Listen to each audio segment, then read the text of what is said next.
Buku Kolapse, Runtuhnya Peradaban-Peradaban Dunia karya Jared Diamond. Dinarasikan ulang oleh Jendela Ilmu. Bab 4. Orang-orang terdahulu, Anasazi dan tetangga-tetangganya.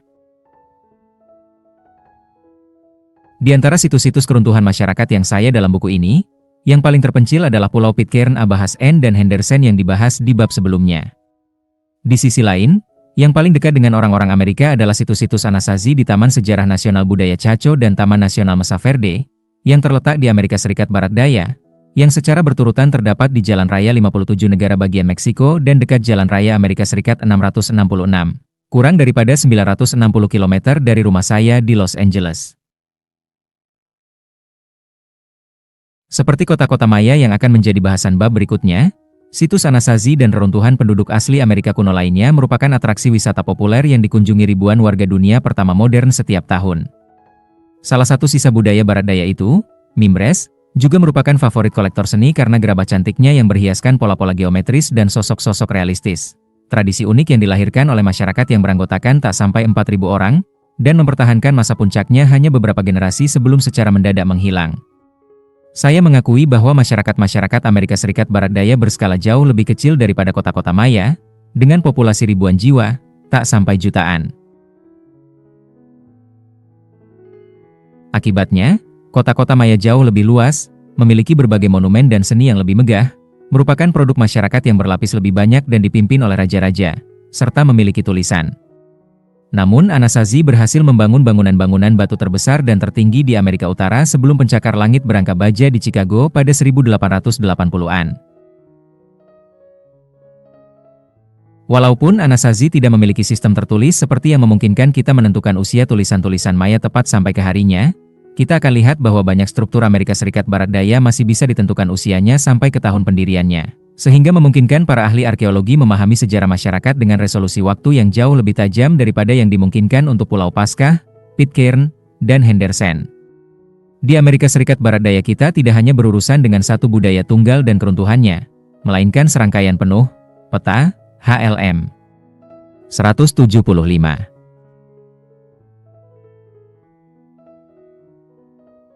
Budaya-budaya Amerika Serikat Barat Daya yang mengalami keruntuhan regional, reorganisasi drastis, atau penelantaran di berbagai lokasi dan waktu antara lain Mimbres pada sekitar 1130 m, Ngarai Chaco, Mesa North Black, dan Anasazi Virgin pada pertengahan atau akhir abad ke-12, pada sekitar 100, Mesa Verde dan Anasazi Kayenta, Mogolon pada sekitar 1400, dan barangkali baru pada abad ke-15, Hohokam, yang sangat terkenal karena sistem irigasi agrikulturnya yang rumit.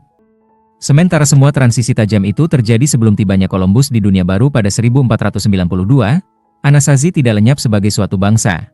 Sebagian keturunan mereka bergabung dengan masyarakat-masyarakat asli Amerika Barat Daya lain yang bertahan hingga hari ini, misalnya Pueblo-Pueblo Hopi dan Zuni. Apa yang menyebabkan semua kemerosotan atau perubahan mendadak pada sedemikian banyak masyarakat yang bertetangga itu? Penjelasan-penjelasan faktor tunggal favorit menyebut-nyebut tentang kerusakan lingkungan, kekeringan, atau perang dan kanibalisme.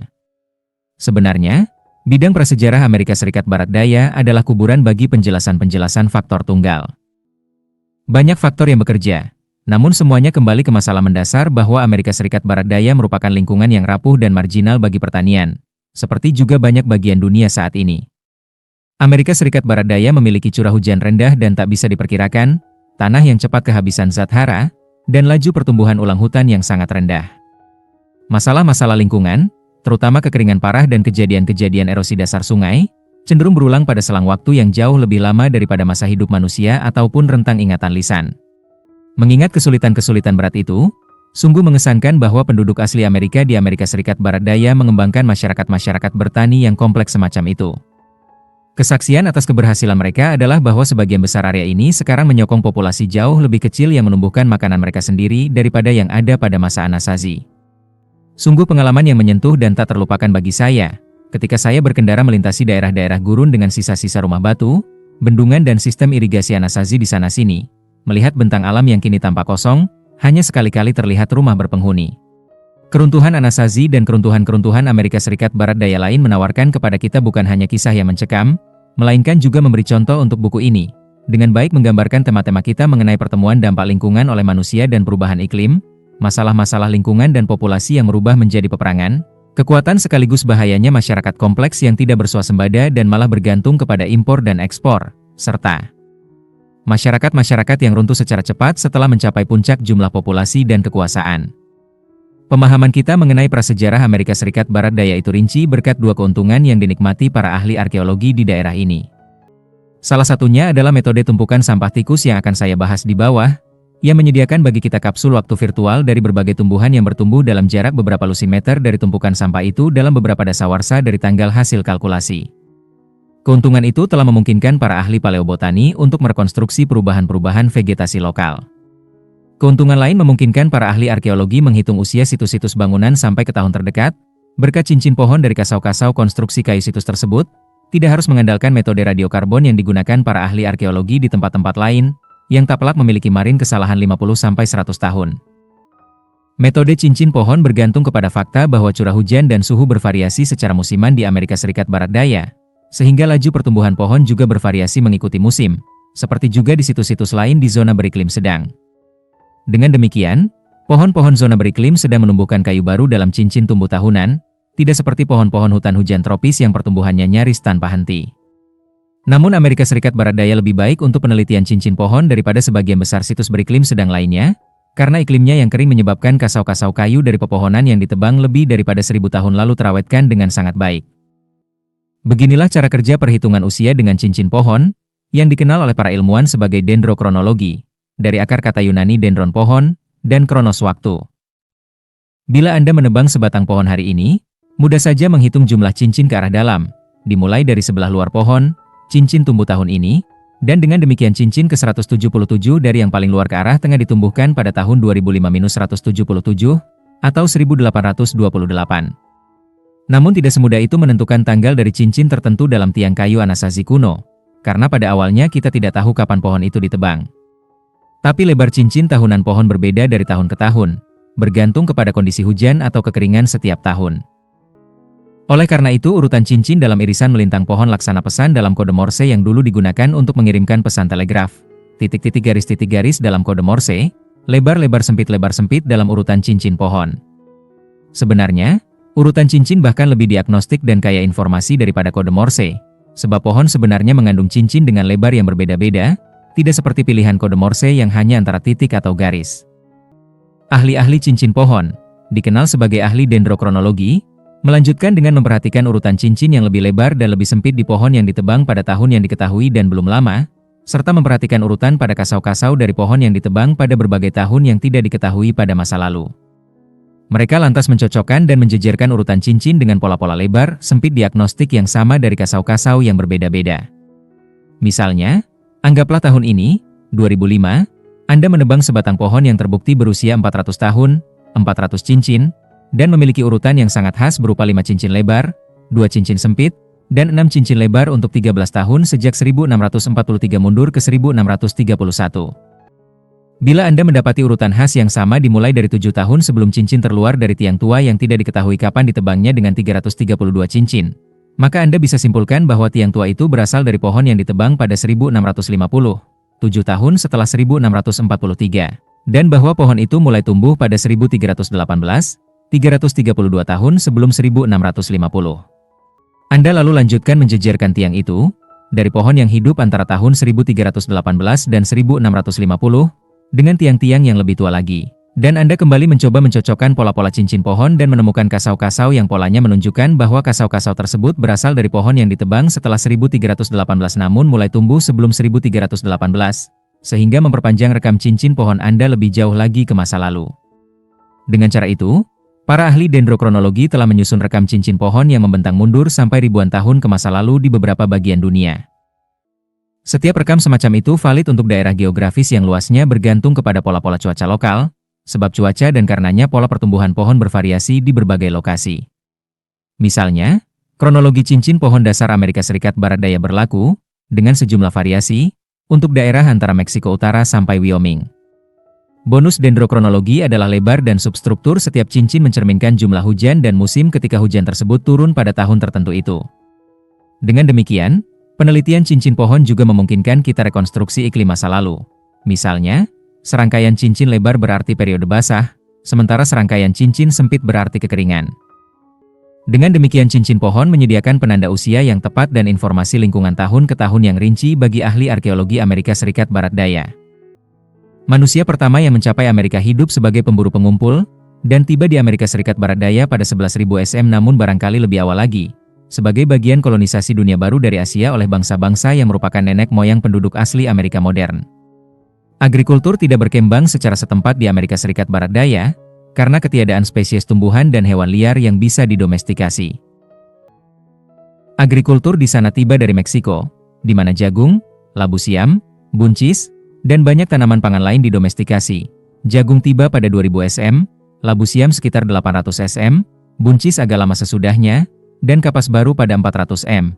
Penduduk Amerika Serikat Barat Daya juga memelihara kalkun domestik, yang masih diperdebatkan apakah didomestikasi pertama kali di Meksiko dan menyebar ke Amerika Serikat Barat Daya, atau sebaliknya, atau apakah didomestikasi secara mandiri di kedua wilayah. Awalnya, penduduk asli Amerika Barat Daya hanya menyertakan agrikultur sebagai pelengkap gaya hidup pemburu pengumpul mereka, seperti juga suku Apache modern abad ke-18 dan ke-19. Apache bermukim dan bercocok tanam serta memanen tanaman pangan selama musim tanam, namun berpindah-pindah sebagai pemburu pengumpul selama sisa waktu dalam setahun. Pada 1 M, penduduk asli Amerika Barat Daya telah mulai bermukim dalam desa-desa dan menjadikan agrikultur dengan irigasi parit sebagai penghidupan utama. Setelah itu, populasi mereka meledak dan menyebar ke seluruh bentang alam sampai terjadi penyusutan yang dimulai pada sekitar 1117 M. Ada setidaknya 3 tipe agrikultur yang muncul, semuanya melibatkan solusi berbeda terhadap masalah mendasar Amerika Serikat Barat Daya. Bagaimana memperoleh cukup air untuk menumbuhkan tanaman pangan di lingkungan yang sebagian besarnya bercurah hujan sangat rendah dan tak terperkirakan sehingga hanya sedikit atau tidak ada pertanian yang digarap di sana kini. Satu di antara ketiga solusi itu adalah yang disebut agrikultur tada hujan, yang berarti mengandalkan curah hujan di tempat-tempat lebih tinggi yang memang cukup menerima hujan untuk mendorong pertumbuhan tanaman pangan di ladang-ladang tempat hujan turun. Solusi kedua tidak bergantung kepada hujan yang turun langsung di atas ladang, melainkan diterapkan di daerah-daerah di mana muka air tanah dalam tanah cukup dekat dengan permukaan sehingga akar tumbuhan bisa menjulur ke bawah ke dalam muka air tanah. Metode itu diterapkan di dasar-dasar ngarai dengan anak sungai musiman atau permanen serta muka air tanah-tanah aluvial yang dangkal, misalnya di Ngarai Chaco. Solusi ketiga, dijalankan terutama oleh orang-orang Hohokam dan juga di Ngarai Chaco, adalah mengumpulkan aliran air dalam parit atau kanal untuk mengirigasi ladang. Meskipun metode-metode yang digunakan di Amerika Serikat Barat Daya demi memperoleh cukup air untuk bercocok tanam merupakan variasi dari ketiga tipe itu, orang-orang di berbagai lokasi mencoba-coba berbagai strategi alternatif untuk menerapkan metode-metode itu. Percobaan-percobaan itu berlangsung selama nyaris 1000 tahun, dan banyak diantaranya berhasil selama berabad-abad, namun semuanya kecuali satu takluk di hadapan masalah-masalah lingkungan yang disebabkan oleh dampak manusia atau perubahan iklim. Setiap alternatif melibatkan risiko yang berbeda. Satu strategi adalah hidup di daerah-daerah lebih tinggi di mana curah hujan lebih tinggi, seperti yang dilakukan orang-orang Mogolon, orang-orang di Mesa Verde, dan orang-orang dari fase agrikultural awal yang dikenal sebagai fase Puebloi. Namun strategi itu mengandung risiko bahwa di tempat yang lebih tinggi, suhunya lebih dingin daripada di tempat yang rendah, dan selama tahun yang luar biasa dingin mungkin kegiatan bercocok tanam tak bisa dilangsungkan sama sekali. Cara sebaliknya adalah bercocok tanam di tempat rendah yang bersuhu hangat. Namun di sana curah hujannya tidak mencukupi untuk agrikultur tada hujan. Orang-orang Hohokam mengatasi masalah ini dengan membangun sistem irigasi paling ekstensif di Amerika selain Peru, dengan ratusan kilometer kanal sekunder yang bercabang dari satu kanal utama sepanjang 19 km, sedalam 5 meter, dan selebar 24 meter. Namun risiko irigasi adalah bahwa penggalian parit dan kanal oleh manusia menyebabkan aliran air yang deras dari hujan badai dapat memperdalam parit dan kanal, serta menorehkan saluran-saluran dalam yang disebut arroyo, di mana tingkat permukaan air akan turun di bawah tingkat permukaan ladang, sehingga irigasi menjadi tak bisa dilakukan tanpa pompa. Selain itu, risiko lain irigasi adalah bahwa hujan yang teramat deras atau banjir dapat menghanyutkan bendungan dan saluran, seperti yang pada akhirnya betul-betul terjadi pada orang-orang Hohokam. Satu lagi strategi yang lebih konservatif adalah bercocok tanam pangan hanya di daerah-daerah dengan mata air dan muka air tanah yang bisa diandalkan. Itulah solusi yang pada awalnya dipakai oleh orang-orang Mimbres, dan oleh orang-orang dalam fase pertanian kedua yang dikenal sebagai Pueblo II di Ngarai Chaco. Tapi kemudian timbullah godaan berbahaya untuk memperluas agrikultur, dalam dasawarsa-dasawarsa basah dengan kondisi-kondisi yang mendukung cocok tanam, ke daerah-daerah marginal dengan mata air atau air tanah yang tak begitu bisa diandalkan. Populasi yang memperbanyak diri di daerah-daerah marginal itu kemudian mungkin mendapati diri tak mampu bercocok tanam pangan dan mengalami kelaparan ketika secara tak terduga iklim kembali kering. Nasib yang akhirnya menimpa orang-orang Mimbres, yang pada awalnya bertani dengan aman di dataran banjir dan kemudian mulai menggarap lahan bertetangga yang terletak lebih tinggi daripada dataran banjir ketika populasi mereka melampaui daya dukung dataran banjir tersebut. Mereka beruntung dalam pertaruhan mereka pada fase iklim basah, ketika mereka mampu memperoleh separuh kebutuhan makanan mereka dari luar dataran banjir. Tapi ketika kekeringan kembali terjadi, pertaruhan itu membuat mereka punya populasi yang 2 kali lipat lebih besar daripada yang bisa disokong dataran banjir, dan masyarakat Mimbres pun runtuh mendadak di bawah tekanan. Solusi satu lagi adalah menempati suatu daerah hanya selama beberapa dasawarsa, sampai tanah dan buruan di daerah itu habis, lalu berpindah ke daerah lain. Metode itu berhasil untuk orang-orang yang hidup dengan kepadatan populasi rendah, sehingga banyak daerah yang belum ditempati sebagai tempat tujuan pindah, dan setiap daerah yang ditempati bisa ditinggalkan lagi untuk waktu yang cukup lama setelah ditempati sehingga vegetasi dan zat hara tanahnya punya waktu untuk pulih. Kebanyakan situs arkeologis Amerika Serikat Barat Daya memang hanya dihuni selama beberapa dasawarsa, walaupun perhatian kita kini tertarik ke segelintir situs besar yang dihuni secara terus-menerus selama beberapa abad, misalnya Pueblo Bonito di Ngarai Chaco. Tapi metode berpindah tempat setelah ditinggali sebentar menjadi mustahil pada kepadatan populasi tinggi, ketika seluruh bentang alam terisi manusia dan tidak ada lagi tempat kosong sebagai tujuan pindah. Satu lagi strategi adalah bercocok tanam pangan di banyak situs walaupun curah hujan lokal tidak bisa diperkirakan, dan kemudian memanen tanaman pangan di situs manapun yang memperoleh cukup hujan untuk menghasilkan panenan yang baik, dan membagikan sebagian hasil panen itu kepada orang-orang yang tinggal di semua situs yang kebetulan tidak menerima cukup hujan tahun itu. Itu adalah salah satu solusi yang akhirnya diterapkan di Ngarai Chaco. Namun resikonya adalah pembagian panen membutuhkan sistem politik dan sosial yang rumit untuk mengintegrasikan aktivitas di banyak situs-situs berbeda, dan bahwa banyak orang lantas malah kelaparan ketika sistem rumit itu runtuh. Strategi yang tersisa adalah bercocok tanam pangan dan hidup dekat sumber air yang permanen atau yang bisa diandalkan, namun pada bagian bentang alam yang lebih tinggi daripada jalur-jalur banjir utama, sehingga terhindar dari risiko banjir besar yang menyapu ladang-ladang dan desa-desa, dan menjalankan ekonomi yang beraneka ragam, mengeksploitasi zona-zona yang beraneka ragam secara ekologi, sehingga masing-masing permukiman pun bersuasembada. Solusi itu, yang diterapkan oleh orang-orang yang keturunannya kini hidup di Pueblo Hopi dan Zuni di Amerika Serikat Barat Daya, telah berhasil selama 1000 tahun lebih. Sejumlah orang Hopi dan Zuni modern, yang melihat kemewahan masyarakat Amerika di sekeliling mereka, menggeleng-geleng dan berkata, "Kami sudah ada di sini sebelum kalian datang, dan kami rasanya akan tetap ada di sini lama setelah kalian kelak lenyap." Semua solusi alternatif ini menghadapi risiko besar yang sama, bahwa serangkaian tahun yang baik, dengan curah hujan mencukupi atau muka air tanah-tanah yang cukup dangkal, dapat menghasilkan pertumbuhan populasi, yang menyebabkan masyarakat menjadi semakin kompleks dan saling bergantung, tidak lagi bersuasembada secara lokal.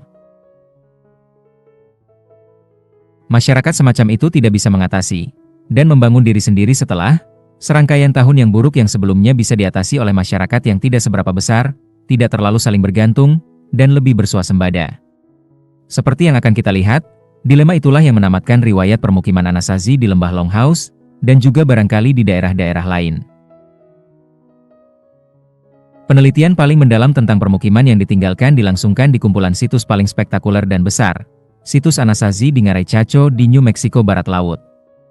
Masyarakat Anasazi Chaco berkembang sejak sekitar 600 m selama lebih daripada 5 abad, sampai akhirnya lenyap pada suatu masa antara 1150 dan 1200. Masyarakat tersebut terorganisasi secara rumit, menempati wilayah yang luas, terintegrasi secara regional, dan mendirikan bangunan-bangunan terbesar di Amerika Utara pra-Columbus. Bahkan lebih daripada bentang alam tandus tak berpohon di Pulau Paskah, kita dikejutkan oleh bentang alam tandus tak berpohon di Ngarai Chaco sekarang, dengan arroyo-arroyo yang tertoreh dalam dan vegetasi semak tahan garam yang rendah dan jarang, karena Ngarai itu sekarang sama sekali tak berpenghuni, kecuali beberapa rumah jagawana National Park Service. Mengapa ada orang yang mau membangun kota yang maju di tanah gersang seperti itu? Dan mengapa setelah bersusah payah membangunnya, mereka meninggalkannya? Ketika petani pribumi Amerika pindah ke daerah Ngarai Chaco pada sekitar 600 m, mereka pada awalnya hidup dalam rumah-rumah ceruk di bawah tanah, seperti juga para penduduk asli Amerika yang sezaman dengan mereka di Amerika Serikat Barat Daya. Pada sekitar 700 m, Anasazi Chaco, tanpa kontak dengan masyarakat-masyarakat pribumi Amerika yang membangun struktur-struktur batu ribuan kilometer jauhnya di Meksiko di sebelah selatan, secara mandiri menciptakan teknik konstruksi batu dan akhirnya menggunakan inti kerikil dengan lempeng batu potong sebagai pelapis. Foto 11. Pada awalnya, struktur-struktur itu hanya setinggi satu lantai.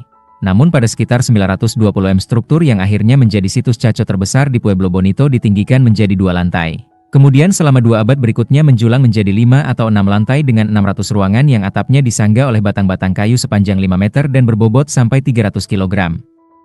Mengapa? Dari semua situs Anasazi, di Ngarai Chaco-lah teknik-teknik konstruksi serta kerumitan politik dan masyarakat mencapai puncaknya? Mungkin alasannya adalah sejumlah keunggulan lingkungan Ngarai Chaco, yang tadinya merupakan oasis lingkungan yang bersahabat di New Mexico Barat Laut. Ngarai yang sempit itu menangkap saluran hujan dari banyak saluran samping dan memiliki daerah dataran tinggi luas, yang menghasilkan tingkat air tanah aluvial yang tinggi dan memungkinkan pertanian yang tidak bergantung kepada curah hujan lokal di beberapa daerah, dan juga laju pembaruan tanah yang tinggi dari saliran. Daerah luas yang bisa dihuni di Ngarai itu dan dalam radius 80 km di sekitarnya dapat menyokong populasi yang relatif tinggi untuk lingkungan sekering itu. Wilayah Chaco memiliki banyak spesies tumbuhan dan hewan liar yang bermanfaat, dan letak yang relatif rendah dari permukaan laut, sehingga musim tanam bagi tanaman pangan pun panjang. Pada awalnya, lahan berpohon pinyon dan juniper di dekat Chaco menyediakan batang kayu untuk konstruksi dan kayu bakar. Kasau-kasau atap tertua yang diidentifikasi melalui cincin pohonnya, dan yang masih terawetkan dengan baik dalam iklim kering Amerika Serikat Barat Daya, terbuat dari pinus pinyon yang tersedia secara lokal, sementara sisa-sisa kayu bakar di banyak perapian awal berasal dari pinyon dan juniper yang tersedia secara lokal. Diet Anasazi sangat bergantung kepada tanaman jagung, ditambah labu siam dan buncis, namun lapisan-lapisan arkeologis awal juga menunjukkan banyaknya konsumsi tumbuhan liar seperti kacang pinyon, 75% protein, dan banyaknya perburuan kijang. Seluruh keunggulan alami Ngarai Chaco itu ditandingi oleh dua kerugian besar yang diakibatkan oleh kerapuhan lingkungan Amerika Serikat Barat Daya. Salah satunya melibatkan masalah pengelolaan air. Pada awalnya, saliran hujan pastilah berupa aliran lebar yang menyapu dasar Ngarai yang datar, memungkinkan agrikultur dataran banjir diairi oleh saluran maupun muka air tanah-tanah aluvial yang tinggi. Ketika orang-orang Anasazi mulai mengalihkan aliran air ke dalam kanal-kanal irigasi, pemusatan saliran air dalam kanal-kanal dan penggundulan vegetasi untuk agrikultur, dikombinasikan dengan proses-proses alami, pada sekitar 900 m timbullah arroyo-arroyo yang tertoreh dalam, di mana tingkat permukaan air lebih rendah daripada permukaan ladang, sehingga memustahilkan agrikultur irigasi dan juga agrikultur yang didasarkan pada air tanah sebelum arroyo-arroyo terisi lagi. Tertorehnya arroyo semacam itu dapat terjadi dengan cepat sekali. Misalnya, di kota Tucson, Arizona, pada akhir 1880-an, para pemukim Amerika menggali parit untuk mencegat muka air tanah-tanah dangkal dan mengalihkan airnya mengalir ke arah dataran banjir. Sayangnya, banjir dari hujan lebat pada musim panas 1890 meruah ke ujung parit itu, membentuk arroyo yang dalam 3 hari saja membentang sejauh 10 km ke arah hulu, meninggalkan dataran banjir yang tertoreh-toreh dan tak berguna secara agrikultural dekat Tucson. Masyarakat-masyarakat pribumi Amerika Barat Daya barangkali mencoba membuat parit-parit pencegat serupa, dengan hasil yang serupa. Anasazi Chaco mengatasi masalah arroyo di Ngarai mereka dengan beberapa cara, membangun bendungan di ngarai-ngarai samping yang terletak lebih tinggi daripada ngarai utama untuk menampung air hujan, merancang sistem ladang yang dapat diirigasi dengan air hujan itu, menampung air hujan yang jatuh dari puncak tebing-tebing yang mengelilingi dinding utara ngarai di antara setiap pasang ngarai samping, dan membangun bendungan batu melintasi ngarai utama. Masalah lingkungan utama lain selain pengelolaan air melibatkan penggundulan hutan, seperti yang diungkapkan oleh analisis tumpukan sampah Pakrat. Bagi Anda yang, seperti saya sebelum beberapa tahun lalu, tidak pernah melihat Pakrat, tidak tahu apa itu tumpukan sampah mereka, dan tidak bisa membayangkan apa relevansi mereka terhadap prasejarah Anasazi, inilah kursus singkat tentang analisis tumpukan sampah. Pada 1849, para petambang emas kelaparan yang sedang melintasi Guru Nevada menemukan sejumlah bola mengkilap yang mirip permen di tebing, menjilat atau memakan bola-bola itu, dan mendapati rasa yang manis, namun kemudian mereka mual-mual hebat. Pada akhirnya disadari bahwa bola-bola itu adalah endapan yang mengeras, dibuat oleh hewan pengerat kecil mirip tikus yang disebut Pakrat, yang melindungi diri dengan membangun sarang dari ranting, potongan tumbuhan, dan kotoran mamalia yang dikumpulkan dekat sarang, ditambah sisa-sisa makanan, tulang-tulang yang dibuang, dan tahi mereka sendiri. Karena tidak punya toilet, tikus-tikus itu kencing dalam sarang mereka sendiri, dan gula serta zat-zat lain dari kencing mereka mengkristal sewaktu mengering, menyatukan tumpukan sampah sehingga keras seperti batu bata. Jadi sebenarnya para petambang emas yang lapar itu memakan kencing kering tikus yang dicampur dengan tahi tikus dan sampah tikus.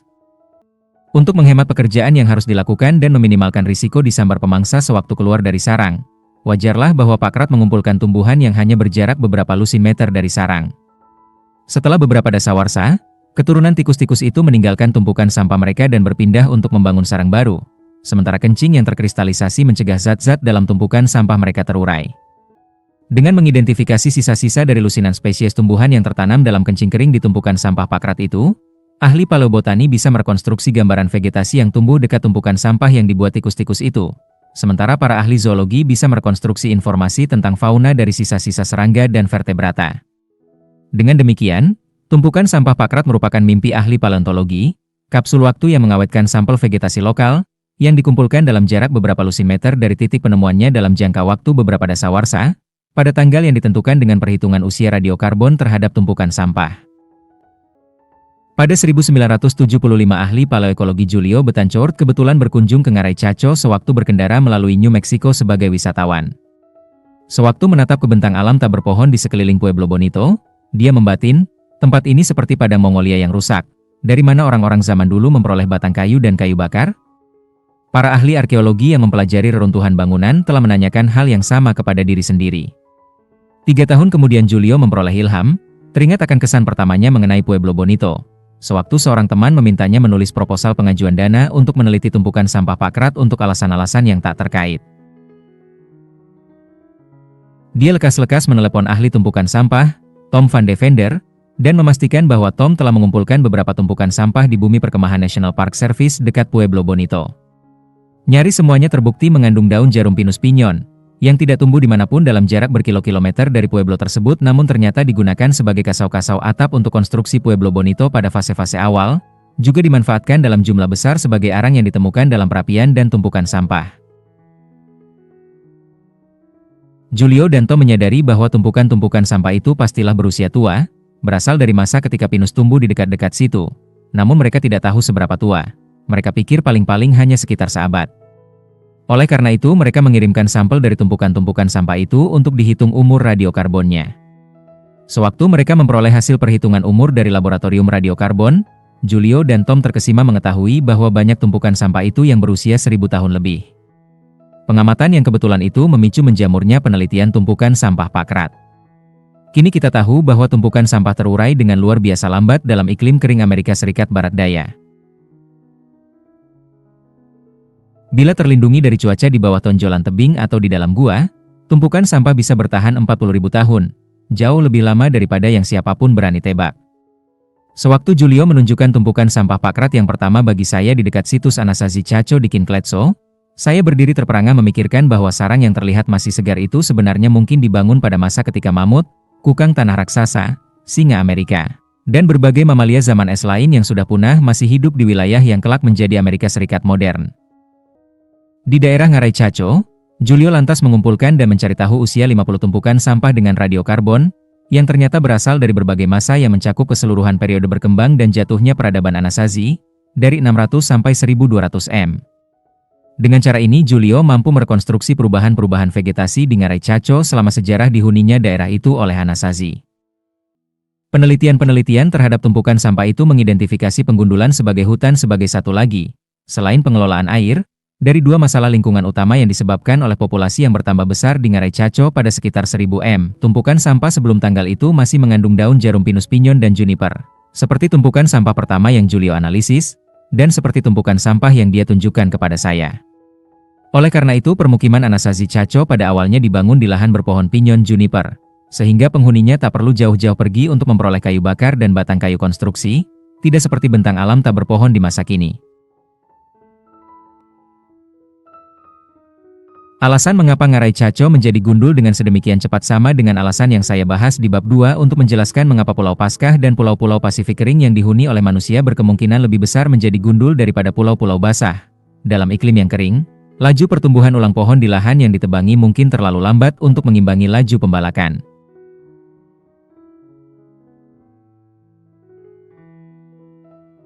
Hilangnya lahan berpohon tidak hanya melenyapkan kacang pinyon sebagai persediaan makanan lokal, namun juga memaksa penduduk Chaco mencari sumber batang kayu lain untuk keperluan konstruksi, seperti yang ditunjukkan oleh hilangnya kasau-kasau pinyon dari arsitektur Chaco. Orang-orang Chaco mengatasinya dengan pergi lebih jauh, ke hutan-hutan Pinus ponderosa, Spruce, dan Insinyur, di pegunungan yang sampai 130 km jauhnya, dengan ketinggian beberapa ratus meter di atas Ngarai Chaco. Tanpa hewan beban, sekitar 200.000 batang kayu yang masing-masing berbobot sampai 300 kg dibawa menuruni gunung dan menempuh jarak jauh ke Ngarai Chaco dengan tenaga otot manusia semata. Penelitian belum lama ini oleh mahasiswa Julio, Nathan English, yang bekerja sama dengan Julio, Jeff Dean, dan Jay Kuade, mengidentifikasi secara lebih tepat dari mana asal batang-batang spruce dan insinyur besar itu. Ada 3 sumber potensial pohon-pohon itu di daerah Chaco, bertumbuh di tempat tinggi di 3 pegunungan yang jaraknya nyaris sama dari ngarai tersebut, Pegunungan Chusca, San Mateo, dan San Pedro. Dari pegunungan yang mana Anasazi Chaco sebenarnya memperoleh konifer? Pepohonan dari ketiga pegunungan itu berasal dari spesies yang sama dan terlihat identik satu sama lain. Sebagai ciri diagnostik, Nathan menggunakan isotop strontium, sebuah unsur yang secara kimiawi mirip sekali dengan kalsium dan karenanya dijadikan bagian jaringan tumbuhan dan hewan bersama-sama kalsium. Strontium hadir dalam beberapa bentuk alternatif, isotop, yang berbeda sedikit dalam hal berat atom, dengan strontium 87 dan strontium 86 sebagai yang paling banyak ditemukan di alam. Namun rasio strontium 87-strontium 86 bervariasi sesuai usia batu dan kandungan rubidium batu, sebab strontium dihasilkan dari peluruhan radioaktif isotop rubidium. Ternyata pohon konifer yang masih hidup di ketiga pegunungan itu bisa dibedakan dengan sangat tegas melalui rasio strontium 87-strontium 86 mereka, tanpa tumpang tindih sama sekali. Dari 6 reruntuhan Chaco, Nathan mengambil sampel 52 batang kayu konifer yang dipilih berdasarkan cincin pohon mereka, yaitu yang ditebang pada masa antara 974 sampai 1104 m. Hasil yang dia peroleh adalah 2/3 dari batang-batang kayu itu dapat dilacak melalui rasio strontium sebagai berasal dari pegunungan Chusca, 1/3 dari pegunungan San Mateo, sedangkan tidak satu pun dari pegunungan San Pedro. Dalam beberapa kasus, bangunan Chaco tertentu menggunakan batang kayu dari kedua pegunungan itu pada tahun yang sama, atau menggunakan batang kayu dari satu pegunungan tahun ini dan dari pegunungan lain pada tahun berikutnya, sementara pegunungan yang sama menyediakan batang kayu untuk beberapa bangunan berbeda pada tahun yang sama. Dengan demikian, kita punya bukti tak terbantahkan bahwa ada jejaring pasokan jarak jauh yang terorganisasi baik untuk ibu kota Anasazi di ngarai Chaco. Terlepas dari berkembangnya dua masalah lingkungan yang mengurangi produksi tanaman pangan dan tampaknya melenyapkan persediaan batang kayu di dalam ngarai Chaco, atau berkat solusi yang ditemukan bangsa Anasazi terhadap masalah-masalah ini, populasi ngarai itu terus meningkat, terutama selama masa pembangunan besar-besaran yang dimulai pada 1029 m. Pembangunan besar-besaran itu terutama berlangsung selama dasawarsa-dasawarsa basah, ketika lebih banyak hujan berarti lebih banyak makanan, lebih banyak orang, dan lebih banyak kebutuhan akan bangunan. Bukti populasi yang padat itu tak hanya rumah-rumah besar yang terkenal, misalnya Pueblo Bonito, yang berjarak sekitar 1,5 km satu sama lain di sisi utara ngarai Chaco, namun juga oleh lubang-lubang yang dibor ke muka tebing utara untuk menyokong kasau-kasau atap, yang mengindikasikan bahwa tadinya ada jejeran hunian tak terputus di dasar tebing di antara rumah-rumah besar, dan oleh sisa-sisa ratusan hunian kecil di sisi selatan ngarai. Ukuran populasi total ngarai itu tidak diketahui dan banyak diperdebatkan. Banyak ahli arkeologi pikir jumlahnya di bawah 5.000 jiwa, dan bahwa bangunan-bangunan besar itu hanya memiliki sedikit penghuni permanen kecuali pendeta, dan hanya dikunjungi secara musiman oleh kaum tani pada waktu-waktu ritual. Para ahli arkeologi lain memperhatikan bahwa Pueblo Bonito sendiri, yang hanya merupakan satu di antara rumah-rumah besar di ngarai Chaco, merupakan bangunan dengan 600 ruangan, dan bahwa semua lubang untuk kasau-kasau itu menunjukkan bahwa tampaknya terdapat hunian di seluruh keliling dalam ngarai, yang menyeratkan populasi yang jauh lebih besar daripada 5.000.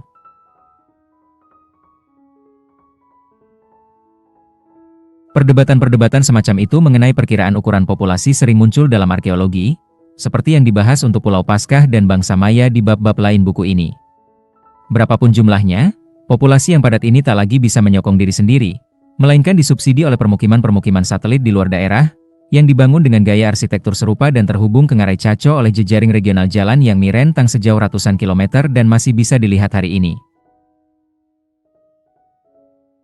Permukiman-permukiman luar daerah ini memiliki bendungan untuk menampung hujan, yang turun secara tak terduga dan sangat tidak merata. Badai petir mungkin menghasilkan hujan deras di satu arroyo namun tidak hujan sama sekali di arroyo lain yang letaknya hanya 1,5 kilometer dari sana.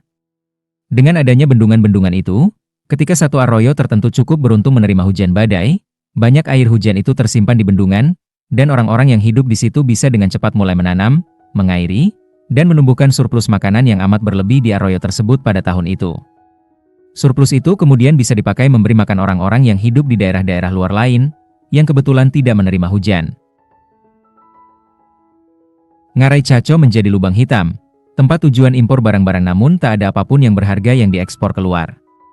Ke dalam Ngarai Chaco datang puluhan ribu batang pohon besar untuk konstruksi. Gerabah. Semua gerabah periode akhir di Ngarai Chaco adalah hasil impor, barangkali akibat habisnya persediaan lokal kayu bakar yang dibutuhkan untuk membakar kuali di dalam ngarai itu sendiri. Batu berkualitas bagus untuk membuat peralatan batu, batu pirus untuk membuat ornamen, dari daerah-daerah lain New Mexico, dan burung nuri, perhiasan kerang, serta lonceng tembaga dari Hohokam dan Meksiko sebagai barang mewah.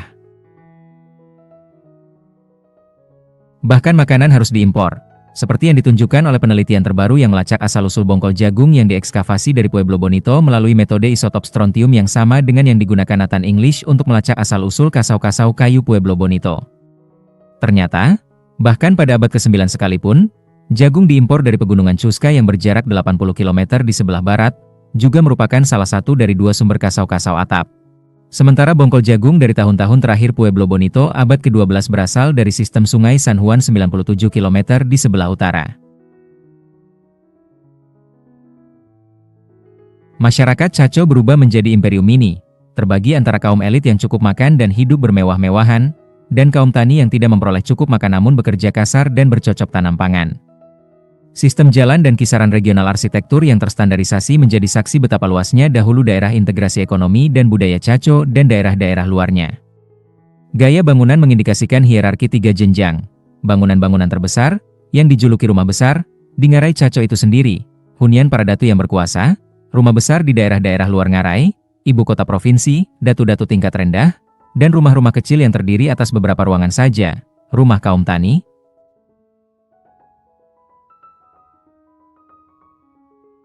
Dibandingkan dengan bangunan-bangunan yang lebih kecil, rumah besar berbeda karena memiliki konstruksi yang lebih halus dengan lapisan batu penghias, struktur-struktur besar yang disebut kiva besar untuk ritual agama, mirip dengan yang masih digunakan kini di Pueblo modern, dan rasio ruang penyimpanan yang tinggi terhadap total ruang.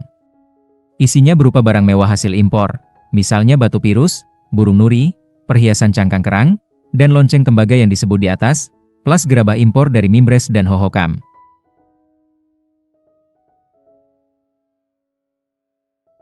Konsentrasi tertinggi barang mewah yang berhasil ditemukan sampai kini berasal dari ruang nomor 33 di Pueblo Bonito, di mana terdapat makam 14 orang yang disertai 56.000 keping batu pirus dan ribuan dekorasi cangkang kerang, termasuk satu kalung yang dironce dari 2.000 manik-manik pirus, dan satu keranjang yang dilapisi mosaik pirus dan diisi batu pirus serta manik-manik cangkang kerang.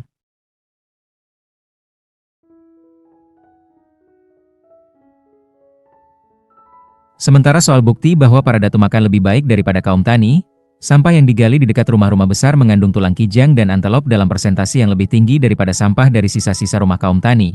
Dengan hasilnya bahwa sisa-sisa jenazah manusia yang dimakamkan di rumah-rumah besar menunjukkan mereka dulu lebih jangkung, mendapat gizi lebih baik, dan lebih sedikit menderita anemia serta memiliki tingkat kematian bayi lebih rendah daripada rakyat biasa. Mengapa permukiman-permukiman luar daerah mau-maunya menyokong pusat di Chaco, dengan patuh mengantarkan batang pohon, gerabah, batu, pirus, dan makanan tanpa menerima materi apapun sebagai balasan?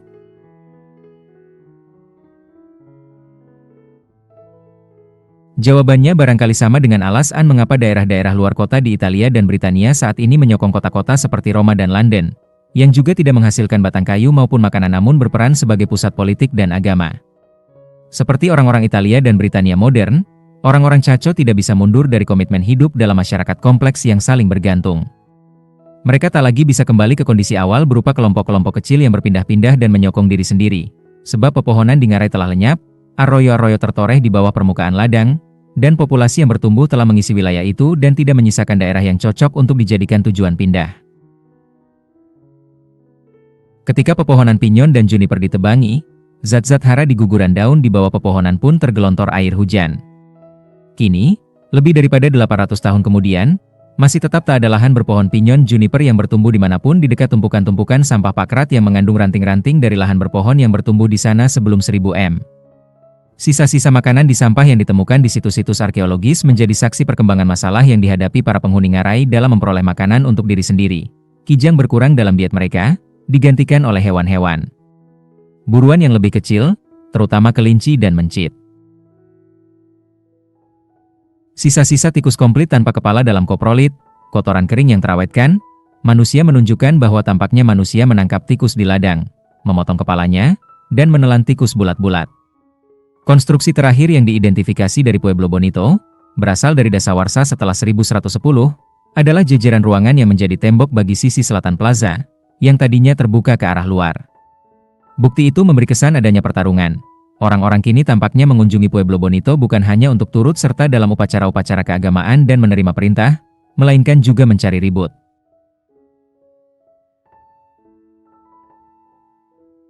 Kasau-kasau atap terakhir yang dihitung usianya dengan metode cincin pohon di Pueblo Bonito dan rumah besar Chet Rocket di dekatnya berasal dari pohon yang ditebang pada 1117 m. Sementara kasau-kasau terakhir di seluruh Ngarai Chaco berasal dari 1170 m. Situs-situs Anasazi menunjukkan lebih banyak bukti bentrokan, termasuk tanda-tanda kanibalisme. Permukiman-permukiman Anasazi Kayenta di puncak tebing-tebing curam, jauh dari ladang dan air, hanya bisa dipahami sebagai lokasi-lokasi yang mudah dipertahankan.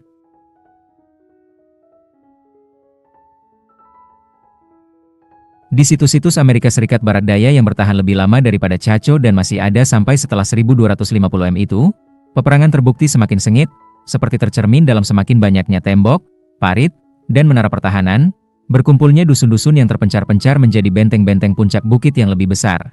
Desa-desa yang tampaknya dibakar dengan sengaja di mana ditemukan jenazah-jenazah yang tak dimakamkan, tengkorak-tengkorak dengan bekas-bekas irisan yang disebabkan oleh dikulitinya kepala, dan kerangka-kerangka dengan mata panah di dalam rongga tubuh.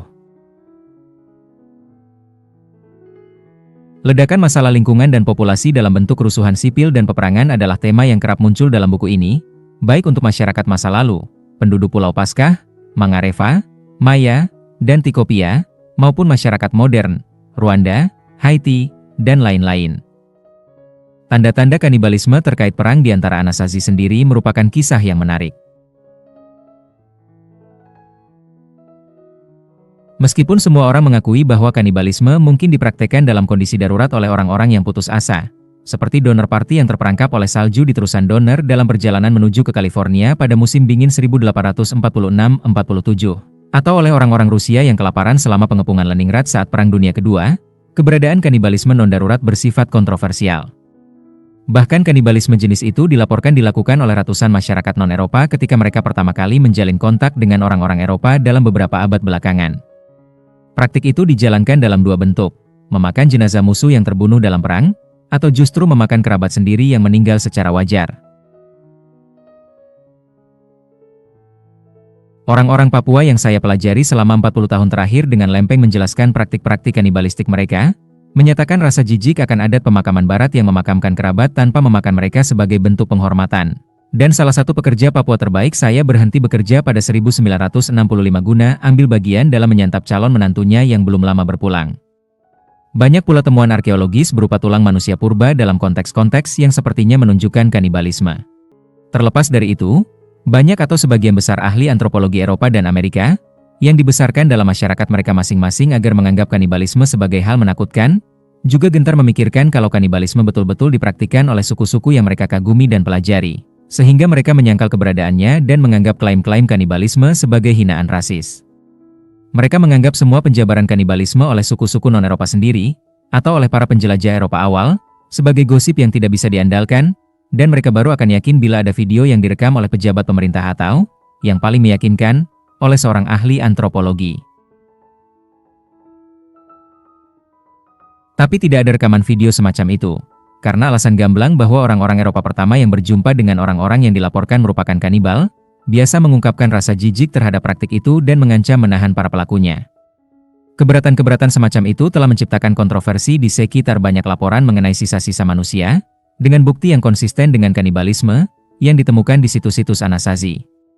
Bukti terkuat berasal dari situs Anasazi di mana satu rumah dan isinya dulu dihancurkan, dan tulang belulang 7 orang dibiarkan berserakan di dalamnya. Konsisten dengan pembunuhan dalam perang yang korbannya tak dimakamkan dengan sepantasnya. Sejumlah tulang telah dipatahkan dengan cara yang sama dengan tulang hewan yang dipatahkan untuk diambil sumsumnya sebagai makanan.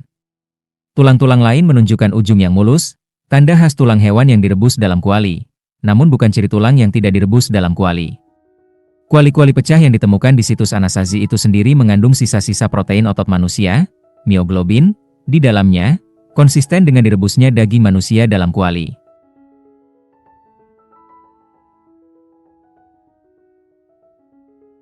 Namun orang-orang skeptis mungkin masih membantah bahwa merebus daging manusia dalam kuali, dan mematahkan tulang manusia sampai pecah, bukan bukti bahwa manusia lain betul-betul menyantap daging dari orang yang tadinya memiliki tulang-tulang itu. Meskipun kenapa lagi coba ada yang mau repot-repot merebus dan memecahkan tulang yang lantas dibiarkan berserakan di lantai. Bukti kanibalisme paling telak di situs itu adalah kotoran kering manusia, yang ditemukan dalam perapian di rumah itu dan masih terawetkan dengan baik setelah nyaris 1000 tahun dalam iklim kering. Terbukti mengandung protein otot manusia, yang tidak ditemukan dalam kotoran normal manusia, bahkan dalam kotoran orang-orang dengan usus yang cedera dan berdarah.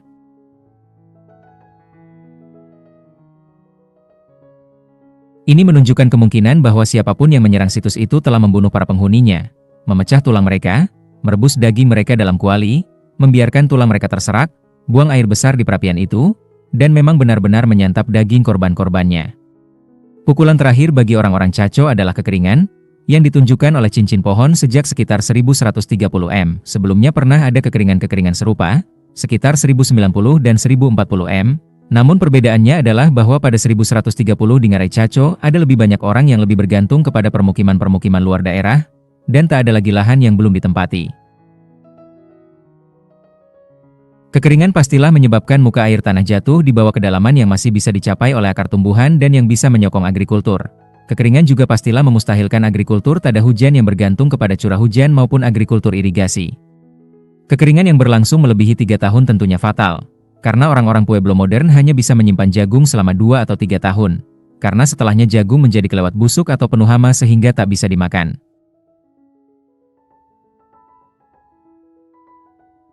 Barangkali permukiman-permukiman luar daerah yang tadinya memasok pusat-pusat politik dan agama di Chaco dengan makanan kehilangan kepercayaan mereka kepada para pendeta Chaco yang doa-doa meminta hujannya tak kunjung dikabulkan, dan mereka menolak untuk mengantarkan makanan lagi. Model bagi akhir permukiman Anasazi di Ngarai Chaco, yang tidak diamati oleh orang-orang Eropa, adalah apa yang terjadi di dalam pemberontakan Indian Pueblo pada 1680 melawan orang-orang Spanyol, pemberontakan yang memang diamati oleh orang-orang Eropa.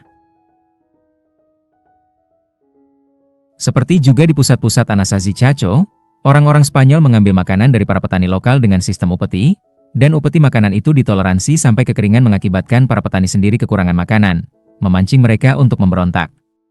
Pada suatu masa di antara 1150 dan 1200 m, Ngarai Chaco ditinggalkan sepenuhnya dan pada dasarnya tetap kosong sampai para penggembala domba Navajo kembali mendudukinya 600 tahun kemudian.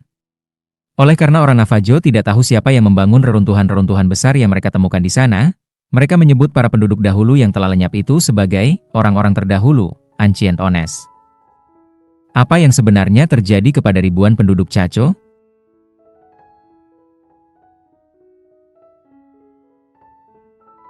Melalui analogi dengan kejadian ditinggalkannya pueblo-pueblo lain dalam sejarah selama kekeringan pada 1670-an, barangkali banyak orang kelaparan sampai mati, ada yang saling membunuh, dan yang selamat melarikan diri ke daerah-daerah permukiman lain di Amerika Serikat Barat Daya. Evakuasi itu pastilah direncanakan, sebab di sebagian besar ruangan di situs-situs Anasazi tidak ditemukan gerabah dan barang-barang berguna lain yang kita duga pastilah dibawa pergi oleh para penduduk dalam evakuasi terencana. Beda dengan gerabah yang masih berada dalam ruangan-ruangan di situs yang disebutkan sebelumnya, yang para penghuninya yang malang dibunuh dan disantap. Permukiman-permukiman yang menjadi tujuan para penyintas Chaco yang kabur antara lain sejumlah pueblo di daerah yang kini ditempati pueblo-pueblo Zuni modern, di mana ruangan-ruangan dibangun dengan gaya yang mirip dengan rumah-rumah Ngarai Chaco dan berisikan gerabah-gerabah bergaya Chaco yang ditemukan dari masa sekitar ditinggalkannya Chaco. Jeff Dean dan rekan-rekannya Rob Axtell, Josh Epstein, George Gumerman, Steve S1MCH Pronunciation Carroll, Miles Parker, dan Alan Swedlund telah melaksanakan rekonstruksi luar biasa rinci mengenai apa yang terjadi terhadap sekelompok orang Anasazi Kayenta berjumlah kira-kira 1000 jiwa di lembah Longhouse, Arizona Timur Laut. Mereka menghitung populasi aktual lembah itu pada berbagai masa dari 800 sampai 1350 m, berdasarkan jumlah situs rumah yang berisi gerabah yang gayanya berubah seiring waktu, sehingga memungkinkan perhitungan usia situs-situs rumah tersebut. Mereka juga meneliti panen jagung tahunan lembah itu seiring berjalannya waktu, cincin pohon tahunan yang menyediakan rekaman banyaknya curah hujan, dan tanah yang memberikan informasi mengenai naik turunnya permukaan air tanah. Ternyata naik turunnya populasi aktual setelah 800 m sangat mencerminkan naik turunnya perhitungan panen jagung tahunan. Hanya saja Anasazi sepenuhnya meninggalkan lembah itu pada 1300 m, ketika panen jagung yang telah menyusut namun cukup untuk menyokong sepertiga jumlah puncak populasi lembah. 400 dari jumlah puncak 1070 jiwa, masih bisa diperoleh. Mengapa 400 orang Anasazi Kayenta terakhir di lembah Longhouse itu tidak tetap tinggal ketika sebagian besar kerabat mereka angkat kaki? Barangkali lembah itu pada 1300 M telah parah keadaannya sehingga tak lagi pantas untuk dihuni manusia. Selain menyusutnya potensi agrikultur yang dihitung dalam model para peneliti. Misalnya, barangkali kesuburan tanah telah habis, atau mungkin hutan telah habis ditebangi, sehingga tidak ada lagi sumber batang kayu untuk bangunan dan kayu bakar di dekat-dekat mereka. Seperti yang kita ketahui betul-betul terjadi di Ngarai Chaco. Kemungkinan lain, barangkali penjelasannya adalah bahwa masyarakat manusia yang kompleks membutuhkan ukuran populasi minimum tertentu untuk mempertahankan lembaga-lembaga yang dianggap penting oleh warganya. Berapa banyak orang New York yang akan memilih tetap tinggal di New York City bila 2/3 keluarga dan teman mereka telah mati kelaparan di sana atau melarikan diri, bila kereta bawah tanah dan taksi tidak lagi beroperasi, serta bila kantor-kantor dan toko-toko telah tutup? Selain AN Amerika Serikat Tazi Ngarai Chaco dan Anasazi Lembah Longhouse yang nasibnya telah kita telusuri, di awal bab ini saya menyebutkan bahwa banyak masyarakat Amerika Serikat Barat Daya lain, Mimbres, Mesa Verde, Hohokam, Mogolon, dan lain-lain, juga mengalami keruntuhan, reorganisasi, atau ditinggalkan pada berbagai waktu selama periode 1100–1500 M. Ternyata tidak banyak jenis masalah lingkungan dan respons budaya yang bersumbangsi terhadap berbagai keruntuhan dan transisi ini, dan bahwa faktor yang berbeda-beda bekerja di daerah yang berbeda-beda. Misalnya, barangkali penggundulan hutan merupakan masalah bagi Anasazi, yang membutuhkan pohon untuk membuat kasau atap rumah mereka. Namun itu bukan masalah besar bagi Hohokam, yang tidak menggunakan kasau pada rumah-rumah mereka. Salinisasi yang diakibatkan oleh agrikultur irigasi sangat merugikan orang-orang Hohokam yang harus mengirigasi ladang-ladang mereka. Namun tidak bagi orang-orang Mesa Verde, yang tidak harus menggunakan irigasi. Suhu dingin mempengaruhi orang-orang Mogolon dan Mesa Verde, yang hidup di tempat tinggi dengan suhu yang terhitung kurang cocok untuk agrikultur. Orang-orang Amerika Serikat Barat Daya lain tamat riwayatnya akibat menurunnya muka air tanah, misalnya Anasazi, atau oleh habisnya zat hara tanah, barangkali Mogolon. Torehan Arroyo juga masalah bagi orang-orang Anasazi Chaco, tapi tidak bagi orang-orang Mesa Verde.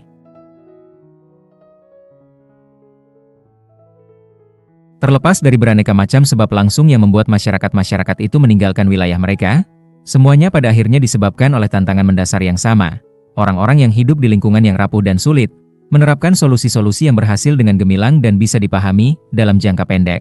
Namun gagal atau malah menciptakan masalah-masalah fatal dalam jangka panjang, ketika mereka dihadapkan dengan perubahan-perubahan lingkungan eksternal atau perubahan-perubahan lingkungan akibat manusia yang tidak mungkin bisa diantisipasi oleh masyarakat tanpa sejarah tertulis maupun ahli arkeologi.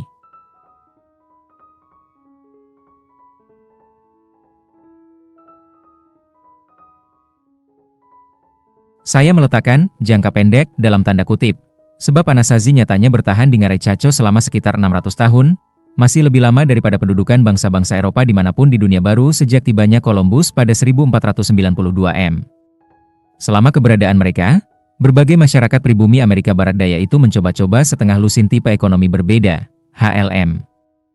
140–143. Butuh berabad-abad untuk menemukan bahwa, di antara ekonomi-ekonomi itu, hanya ekonomi Pueblo yang berkelanjutan dalam jangka panjang, yakni setidaknya selama 1000 tahun. Hal itu seharusnya membuat orang-orang Amerika modern ragu mengenai keberlanjutan ekonomi dunia pertama, terutama ketika kita renungkan betapa cepatnya masyarakat Chaco runtuh setelah puncaknya selama dasawarsa 1110–1120 M, dan betapa tidak masuk akalnya risiko keruntuhan bagi orang-orang Chaco pada dasawarsa itu. Dalam bingkai kerja 5 faktor kita untuk memahami keruntuhan masyarakat, 4 faktor itu berperan dalam keruntuhan Anasazi. Memang ada beberapa jenis dampak lingkungan manusia, terutama penggundulan hutan dan penorehan arroyo. Juga ada perubahan iklim dalam bentuk curah hujan dan suhu, dan efeknya berinteraksi dengan efek dampak lingkungan manusia.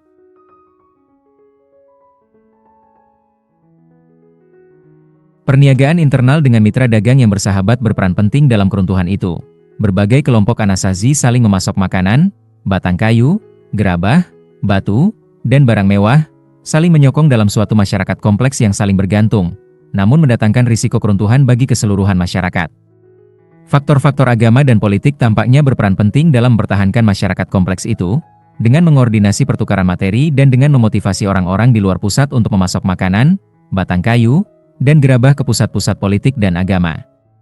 Satu-satunya faktor dalam daftar 5 faktor kita yang tidak ada bukti kuatnya dalam kasus keruntuhan Anasazi adalah musuh eksternal.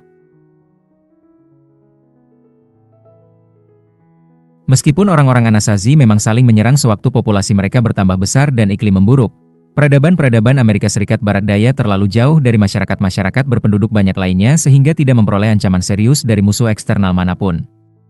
Dari perspektif itu, kita bisa mengajukan jawaban sederhana bagi perdebatan, kalau tidak ini yaitu, yang telah berlangsung lama. Apakah Ngarai Chaco ditinggalkan akibat dampak manusia terhadap lingkungan, atau karena kekeringan? Jawabannya, Ngarai itu ditinggalkan karena kedua alasan itu. Selama 6 abad, populasi manusia di Ngarai Chaco bertambah besar, tuntutannya terhadap lingkungan bertambah besar, sumber daya lingkungannya menipis, dan penduduknya hidup semakin dekat dengan batas daya dukung lingkungan. Itulah penyebab pokok ditinggalkannya Ngarai tersebut. Penyebab langsungnya, yang dalam peribahasa diumpamakan sebagai jerami terakhir yang mematahkan punggung onta, adalah kekeringan yang akhirnya betul-betul mendesak orang-orang Chaco, kekeringan yang mungkin bisa diatasi oleh masyarakat yang hidup dengan kepadatan populasi yang lebih rendah. Sewaktu masyarakat Chaco benar-benar runtuh, para penghuninya tidak lagi bisa membangun ulang masyarakat mereka dalam cara yang sama dengan para petani pertama di daerah Chaco. Alasannya adalah bahwa kondisi-kondisi awal berupa pepohonan melimpah di tempat yang dekat, permukaan air tanah yang tinggi, dan dataran banjir yang mulus tanpa arroyo, telah lenyap semua. Tipe kesimpulan itu kemungkinan berlaku bagi banyak keruntuhan masyarakat silam lainnya, termasuk bangsa Maya yang akan dibahas di bab berikutnya, dan bagi nasib kita sendiri kini. Kita semua orang-orang modern, pemilik rumah, investor, politikus, pengelola universitas, dan lain sebagainya, bisa seenaknya menghasilkan banyak sampah sewaktu ekonomi sedang bagus. Kita lupa bahwa kondisi berfluktuasi, dan kita mungkin tidak bisa mengantisipasi sewaktu kondisi berubah. Pada saat itu, kita mungkin sudah melekat dengan gaya hidup mahal, menyisakan gaya hidup yang terpaksa turun standarnya atau kebangkrutan sebagai satu-satunya jalan keluar.